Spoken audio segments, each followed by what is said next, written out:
সিনেমার অফার আসে, ব্যাটে বলে মেলে না, তাই করি না। যদি কখনো মিলে যায় হয়তো করব বা করব না, দ্যাটস ইট। আমি খুব পজিটিভ থাকার চেষ্টা করি। সো পজিটিভ মানুষরা আমি মনে করি যে চিরতারুণ্যে ভরপুর থাকতে পারে। আপনাকে আমরা অনেক শুধু দেখি শাড়ি পরে আসেন, সালোয়ার কামিজ হলে খুব সুন্দর করে পরিপাটি হয়ে আসেন, সেখানে আমরা অনেকেই দেখতে পাই যারা একটু খোলামেলা, একটু মানে সবার নজরে আসার জন্যই হয়তো আপনারা করেন। এই ব্যাপারটা শুধু কিভাবে দেখেন? আসলে খোলামেলা পোশাক কিন্তু আমাদের অনেক নায়িকারাও পরে, হ্যাঁ, কিন্তু সেটা ক্যারি করতে জানতে হয়।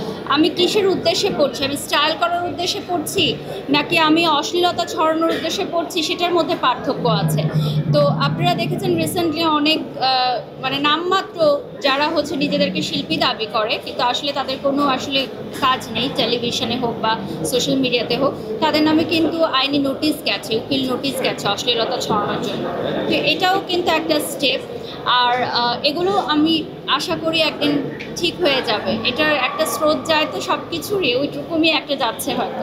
অনেক ইনফ্লুয়েন্সার দেখি বা ব্র্যান্ড প্রমোটার মডেল দেখি আমরা হচ্ছে কাজ করতে করতে করতে করতে সিনেমার পর্দায় গিয়ে হাজির হয়। আপনাকে ঠিক আমরা কবে নাগাদ সিনেমায় দেখতে পাবো? জানি না, আসলে আমি যে ব্র্যান্ড প্রমোশনও করব সেটাও তো আমি জানতাম না যে আসলে করবো। সো রিজিকে যেটা লেখা থাকে সেটাই। সিনেমার অফার আসে, ব্যাটে বলে মেলে না, তাই করি না। যদি কখনো মিলে যায় হয়তো করব বা করব না, দ্যাটস ইট। না আমরা আসলে দেখবো, মানে খুব শিগগিরই দেখতে পাবো না, খুব শীঘ্রই দেখার কোনো সুযোগ নেই, কারণ এখন ব্র্যান্ড প্রমোশন নিয়ে এত বেশি বিজি যে এগুলোরই শিডিউল আমি দিতে পারছি না। দোয়া করবেন আমার জন্য।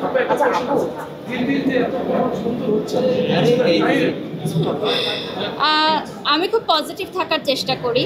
সো পজিটিভ মানুষরা আমি মনে করি যে চিরতারুণ্যে ভরপুর থাকতে পারে। আপনি যখন খারাপ চিন্তা করবেন, আপনার মন মানসিকতা খারাপ হবে, তখন সেটা আপনার চেহারার মধ্যে কিন্তু ফুটে উঠবে। সো আমি মানুষের উপকার করার চেষ্টা করি, মানুষের জন্য ভালো কাজ করার চেষ্টা করি, অন্যের মঙ্গল কামনা করি। তা আমার কাছে মনে হয় এটাই আসলে আমার পজিটিভিটিটাই হয়তো আমার চেহারায় ফুটে আপু একটা অ্যাওয়ার্ড অনুষ্ঠানে দেখেছি যে আপনি ডান্স করেছেন, ডান্স করার জন্য নিউজটা পাবলিসিটি হয়েছে, সেখানে দেখেছি পজিটিভ কমেন্ট নেই, সে নেগেটিভ কমেন্ট বেশি আসে আপনার ইন্টারভিউতে, কেন?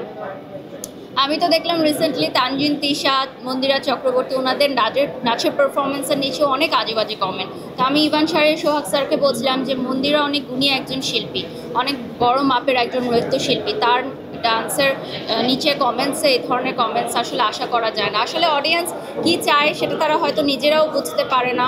আমাদের সংস্কৃতির সাথে তারা বলিউড মিলিয়ে ফেলে। আসলে আমরা তো বলিউডে নই এবং আমরা বলিউডের আর্টিস্ট নই।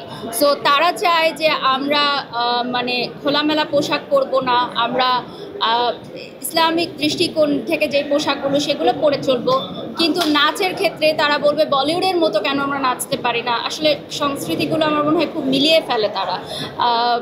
আমার মনে হয় এটা দর্শকদের একটু বোঝা উচিত যে আমাদের যতটুকু যোগ্যতা বা আমাদের যতটুকু সম্ভব সেভাবেই আমরা প্রেজেন্টেশনটা করার চেষ্টা করি। হতে পারে আমরা বলিউডের নায়িকাদের মতো হয়তো ডান্স পারফরমেন্স করতে পারি না বা তাদের মন মতো হয় না, বাট আমাদের দেশের আর্টিস্টরা চেষ্টা করছে ভালো করার।